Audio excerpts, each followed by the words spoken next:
హరికథలు గతంలో ముమ్మరంగా చెప్పేవాడు. అక్షరాస్యత లేని రోజుల్లో కూడా ప్రజలకి రామాయణ భారత భాగవతాది కథలన్నీ వాటన్నిటి మీద కూడా ఒక పట్టు ఉండేది, ఆలోచన ఉండేది, వాటి మీద పరిజ్ఞానం ఉండేది అంతమంది ప్రజలకి. దానికి దోహదం చేసినటువంటి వాళ్ళు గ్రామాన తిరిగి ఈ కథాగానాలు చేసినటువంటి హరిదాసులు అని చెప్పడం. మరి ఈ సమయంలో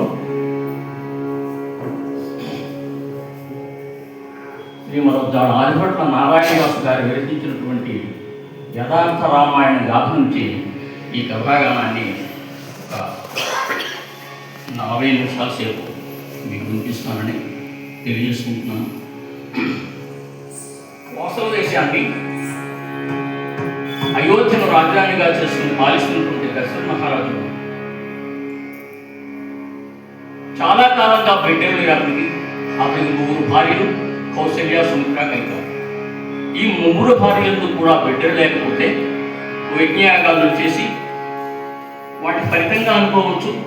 లేదంటే మనం ఏదన్నా కోరిక కోరి ఆ కోరిక తీరిపోతూ దేవుణ్ణి ఆశ్రయించి ఆ కోరిక ఫలించిన తర్వాత, అంటే మనం మానసికంగా సిద్ధపడితే తప్పకుండా ఆ కోరికలు ఫలిస్తాయని కొన్ని రుజువులు ఉన్నాయి. మానసికంగా ముందు మనం సిద్ధపడాలి. ఆ రకంగా దశరథుడు ఒక యజ్ఞాన్ని చేసి ఆ యజ్ఞ ఫలితం వల్ల అతనికి 4 బిడ్డలు పుట్టారని అతను భావిస్తున్నారు. రామ, లక్ష్మణ, భరత, శత్రువులు అనే బిడ్డలు పుట్టారు ఆయనకి.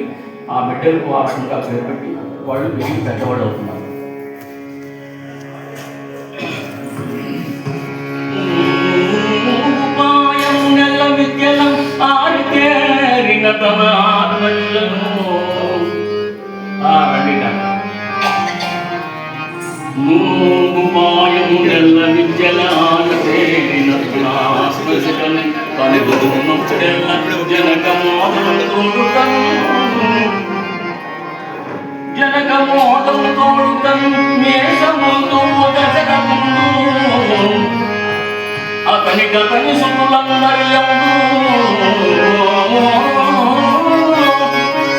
అతని సుతులందర్యం లోకైక విరాగ్రని అఖిల సుగుణనిధియు సౌందర్య వినీతిక నవమన్మధులను రాముని నీల దొడ్డ ప్రేమను.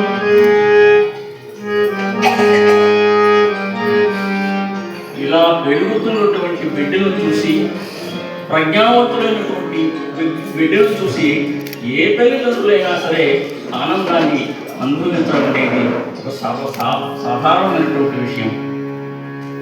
అయితే ఆ మధ్యన ఈ క్రికెట్ ఆటలు ఎక్కువైంది కదా, వీధిలో కూడా క్రికెట్లు ఆడుతూ మధ్యన పిల్లలు నేర్చారు. ఒక ఆయన ఓ ఇంటి మీద పడి, ఒరే సుబ్బారావు పిల్లరా బయటికి వచ్చాడు. ఏంట్రా మీ వాడు వీధిలో కూడా క్రికెట్ ఆడతాడా? ఒక్క రౌండ్ సరిపోయింది, నా మొహం వెళ్ళిపోను అన్నాడు. ఏంటి మొహం వెళ్ళిపోనా అంటే నీకు మంచి తగలేదా? తగిలితే మొహం వెళ్ళిపోనురా బాబు. నీకు తగలలేదు అంటే మావాడు కొట్టిన బంతి కాదు, మావాడు బంతి కొడితే తప్పకుండా తగలాలి. అంటే ఎవరికి ఏమైనా పర్వాలేదు, వాళ్ళ వాడు కొడితే బంతి తప్పకుండా తగలాలి. ఇలాగా వాళ్ళ యొక్క విద్యని, పరాక్రమాన్ని చూసి ఆనందపడుతున్నాడు దశరథ మహారాజు. అలా ఉండగా ముడివడి గడ్డము మోటాడమయగ నడమలకు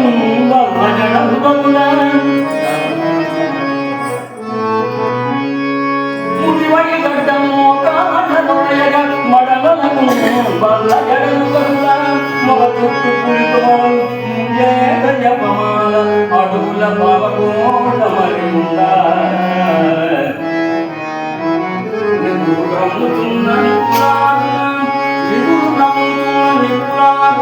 భూమి పూసిన బండలు కొద్ది మెలయ మెడత నొసటి మీద నిదుట చంద్రపు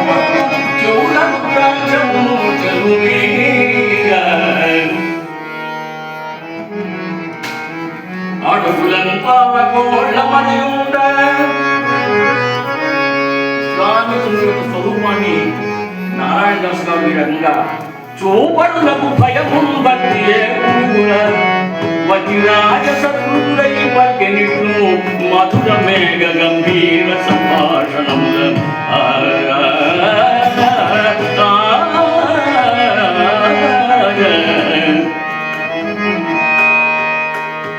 వాసమునైన నీకు సమానమా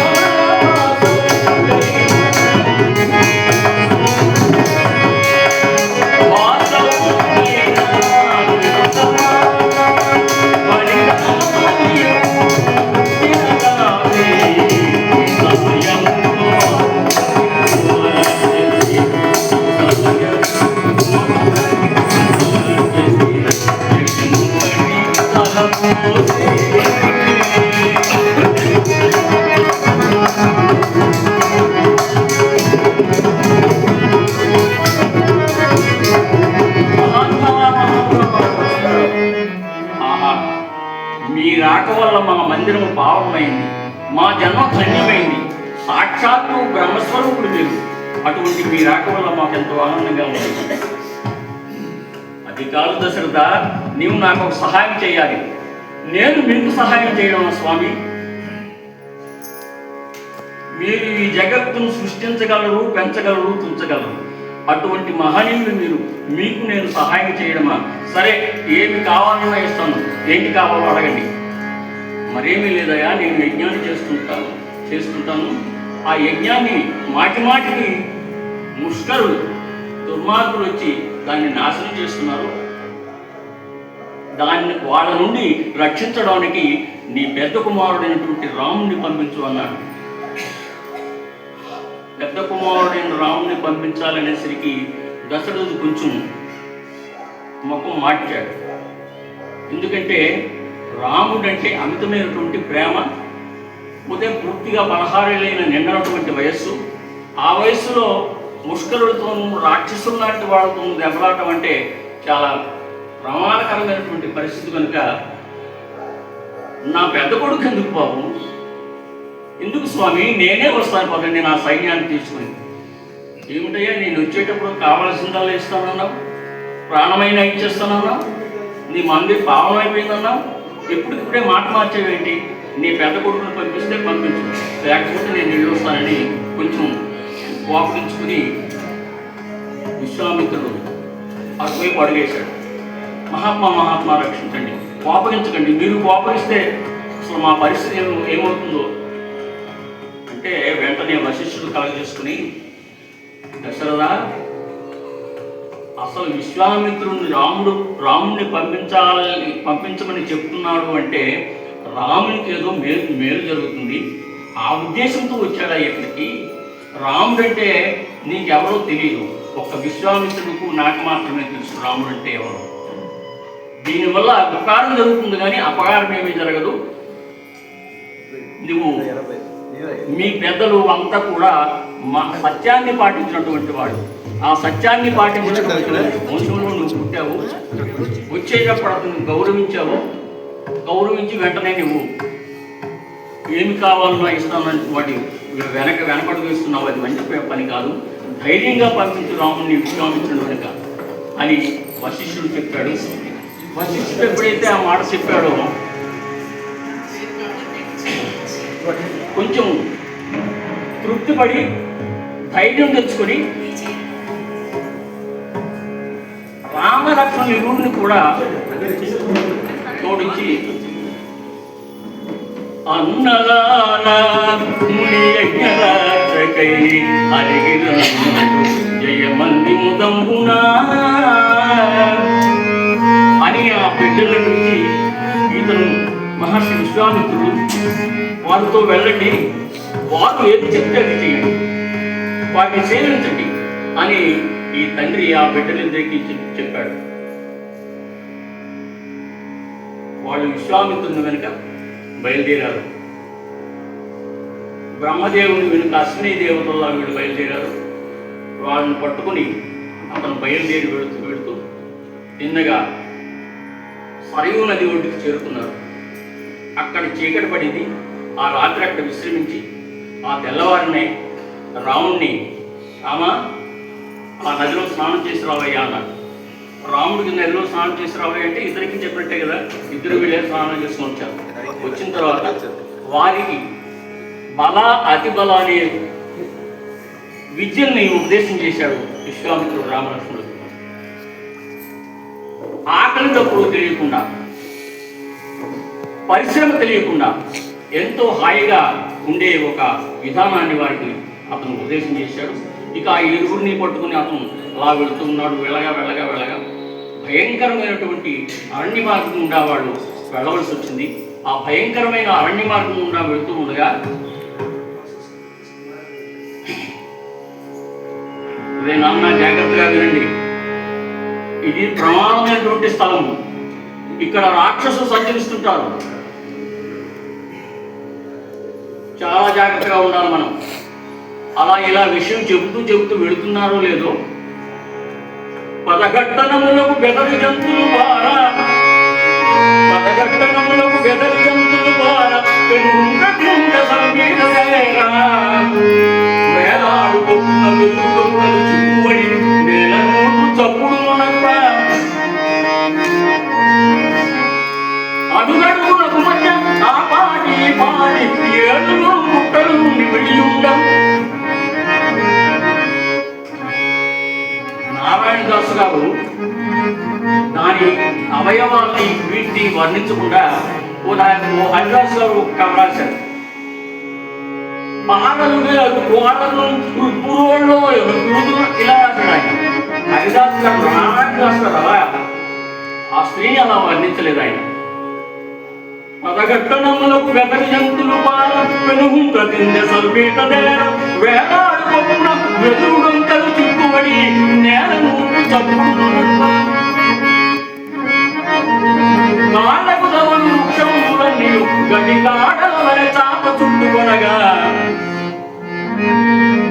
లోనికి బయట కూర్పు పురుగులను లాగా, లోనికి బయట కూర్పు పురుగులను లాగా నరక పాలము కావరనుసగా అగ్నికుండలన్నట్టు రక్తాక్షులనరా వచ్చి తాటగా పురుగులు పడగబట్టే.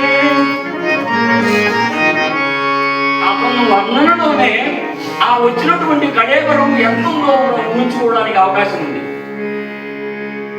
స్పష్టంగా అతను ఏమి చెప్పలేదు, దాని యొక్క నడవడి చెప్పాడు ఆయన.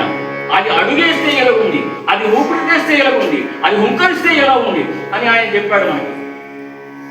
ఆ మధ్య ఏదో సినిమా కూడా వచ్చింది, గాడ్జిల్లా అనే సినిమా. ఆ రకమైనటువంటి అదిలాగా అది ప్రతి అడుగు మధ్య చిన్న చిన్న ఏళ్ళు గుట్టలు కూడా ఉండిపోతున్నాయంటే దాని స్వరూపం ఎంతగా ఉందో మనం ఊహించుకోవచ్చు. అది ఆ ఊహక మనకి తెలియజేయడానికి దాస్ గారి యొక్క ప్రయత్నం. అది అలా వస్తుంది. ఆ శబ్దాన్ని విన్నారు వీళ్ళు, ఇక దగ్గర పడింది, అది చూసింది.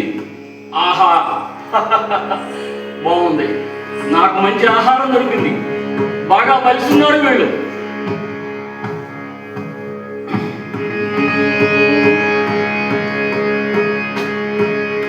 ఈ మనుజుల ఒరుకొనట్టు, ఈ మనుజుల ఒరుకొనట్టు ఇల్లు గమ్మనయేది నరవాసన.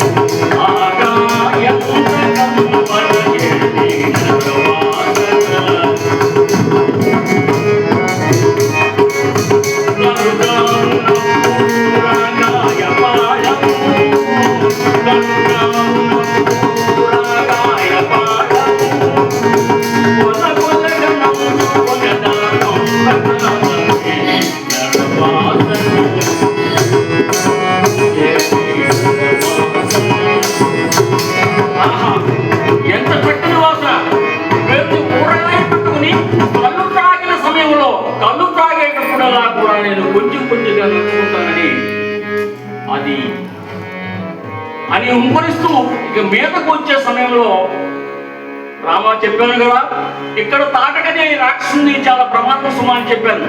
వెంటనే దాన్ని పరిమార్చున్నాడు. రాముడు బాణం తీశాడు. ఆ బాణం తీసి వెంటనే దాన్ని చంపలేదు. ఎందుకు దయామూర్తి చెప్పను. ఆ బాణం దెబ్బతో అది కొన్ని యోజనాల దూరం వరకు తుళ్ళిపోయింది. తుళ్ళిపోయి మరలా లేచొస్తుంది. రామా, దాన్ని చంపమన్నాను, అది మరలా బ్రతికొస్తుంది చూడు. గురువుగారి చేత మళ్ళీ రెండవసారి చెప్పించుకోవడం బాగోలేదని వెంటనే ఒక బలమైనటువంటి బాణంతో వేసి దాన్ని దించాడు. ఇక్కడ ఆకాశం నుంచి పుష్పవృష్టి కురిసింది. దేవతలంతా వారిని జీవించారు. ఇక రామా, నీకు తిరగలేదు పదా అని తిన్నగా వెళ్ళి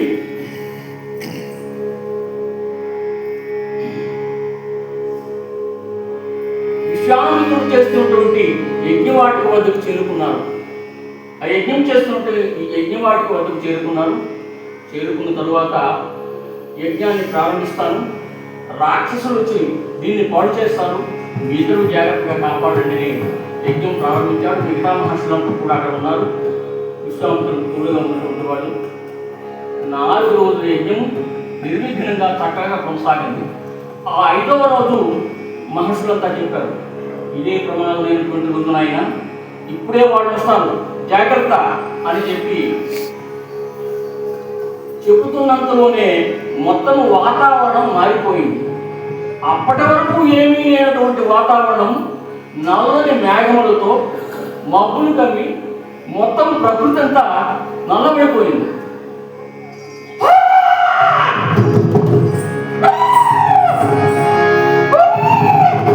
ఇలా పెద్ద కేకలు కొడుతున్నా ఎవరూ కనబడలేదు. అయితే రాముడు జాగ్రత్త పడి ముందుగానే తన బాణ పరంపర చేత ఆ యజ్ఞవాటిక చుట్టూ ఒక ఆచ్ఛాదనం, ఒక దుప్పటి, ఒక టెంట్ నిర్మించేవాడు ఆయన. వాడు మీద నుంచి రక్తము, మాంసము మొదలైనటువంటి దుర్మార్గమైనటువంటి చర్యలను వాళ్ళంతా చేస్తూ ఉంటే అవన్నీ ఎక్కడ ఏమైపోతున్నాయో వాడు కనపడడం లేదు.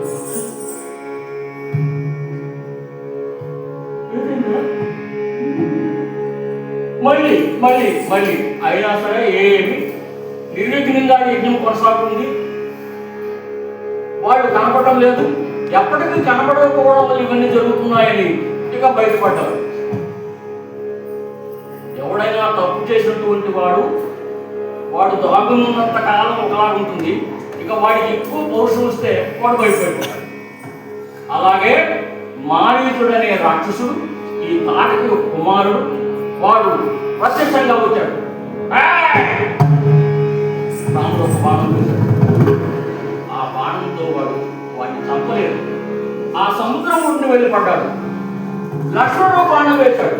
ఆ లక్ష్మణుడు వేసినటువంటి బాణము సుబాహు అనే తన తమ్ముడి యొక్క ప్రాణాన్ని తీసిందని. ఆ రామలక్ష్మణుల యొక్క బాణ ప్రయోగం వల్ల వాళ్ళంతా నిర్జించబడ్డారు. ఆ యజ్ఞము పూర్తిగా నిర్విఘ్నంగా కొనసాగింది. విశ్వామిత్రుడు మహానుభరితుడై రామ, నీ మూలంగా ఈ యజ్ఞాన్ని నేను నిర్వహించగలిగానయ్యా. అయ్యేసరికి ఎవరో కొంతమంది భటులు వచ్చి ఒక పత్రాన్ని అందజేశారు, ఒక శుభలేఖ అందజేశారు. విశ్వామిత్రుడు చూశాడు. రామా, నీకు శుభమవుగాక,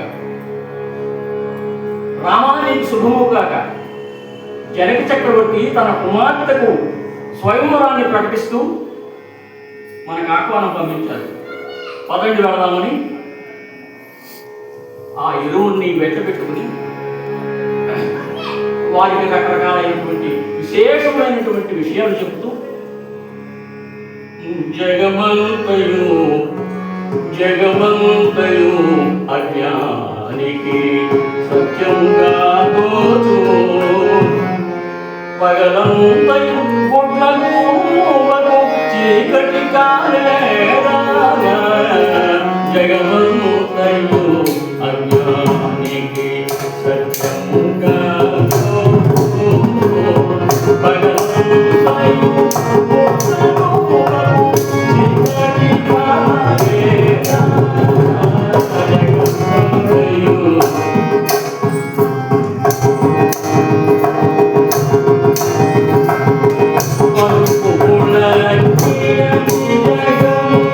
One,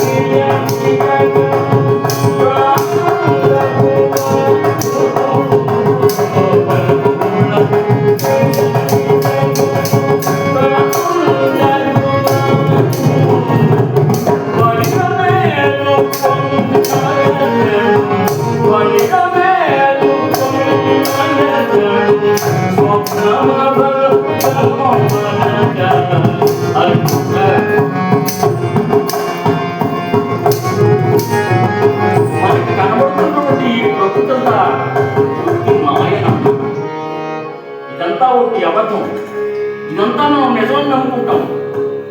ఎలా గొడ్లకు పగలు కూడా కనబడదు, అజ్ఞానులకు వాసనలు తెలియబడదు అని ఏవో రకరకాలైనటువంటి వేదాంత సూక్తులు వాటికి బోధిస్తూ చిన్నగా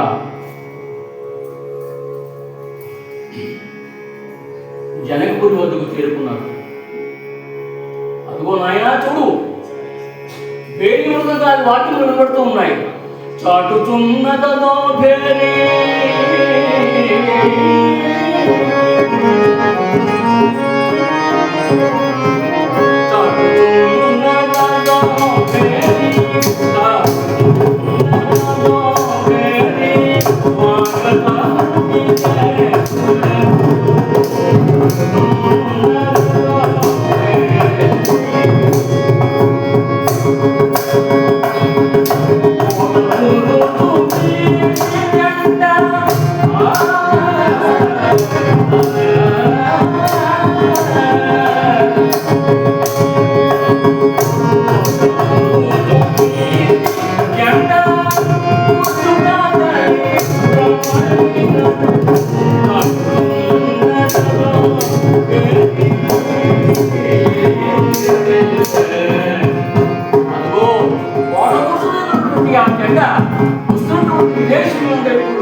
ఇలా తలముకుందో చూడండి అని చిన్నగా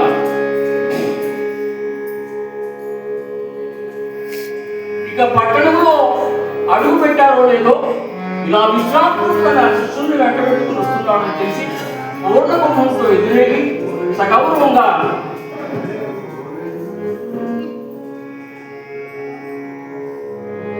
జనక చక్రవర్తి విశ్వామిత్రుడిని తన శిష్యులను చిన్నగా తీసుకుని వెళ్ళి తన భూతోటలో ఉన్నటువంటి ఒక ప్రత్యేకమైన విడిలో వాళ్ళకి విడిదిని ఏర్పాటు చేశాడు.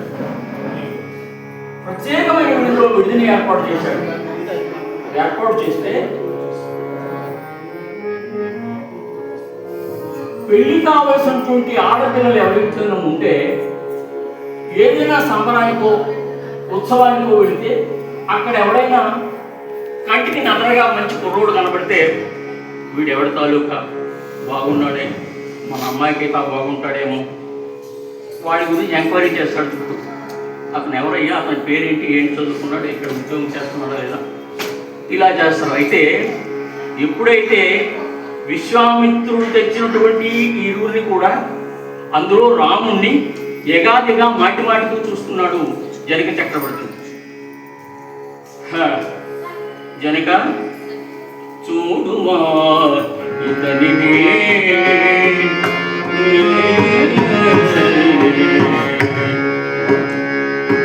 చూడుమా ఇతనినే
భాగ్యం పండింది.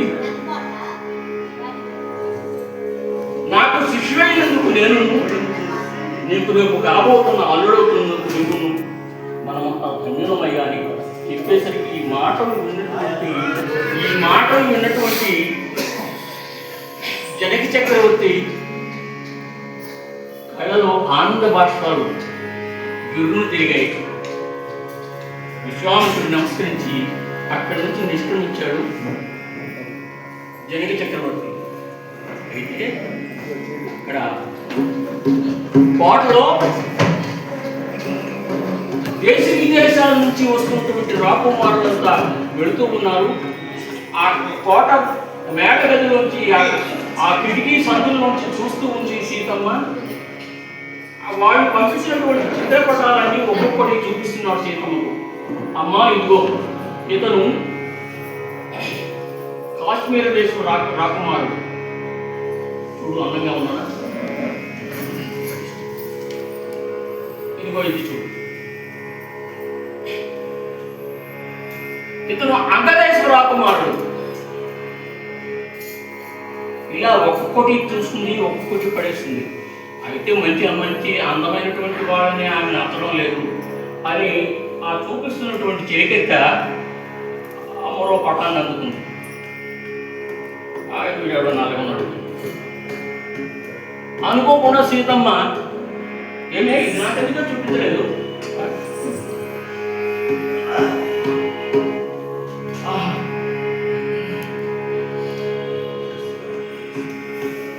ఎంత సొగసుడే ఎంత సొగసుడే ఎంతలో మది తోచినాడే ఎంత సొగసుడే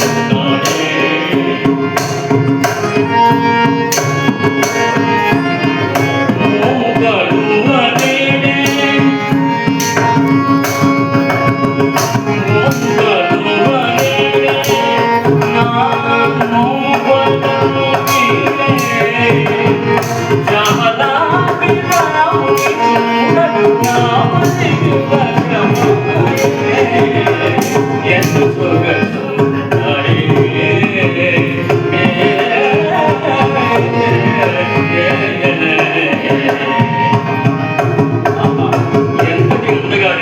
ఎంతటి అందగాడే. అసలు ఇంతమంది వచ్చి అంతమంది ఈ లోపల జనక చక్రవర్తి అక్కడికి వచ్చి, అమ్మ మనం పిలిచిన ఇన్వైట్ చేసినటువంటి ఆహ్వానించినటువంటి వాళ్ళందరూ కూడా ఇచ్చేశారు. వాళ్ళ చిత్రపటాలను కూడా నీ దగ్గర ఉన్నాయి, అవన్నీ చూడు, నీకు ఇష్టమొచ్చిన వాడిని వరించు అని అతను చేస్తూ వెళ్ళాడు. అంటే అందరూ వచ్చినట్టు లెక్క, ఇతను కూడా వచ్చాడనమాట. ఏవే అసలు ఇతను ఎక్కడున్నాడో ఒకసారి చూసుకుని రాగలవా అని ఒక చలాకీ పిల్లని పంపించుకున్నాడు. వెలకి రావే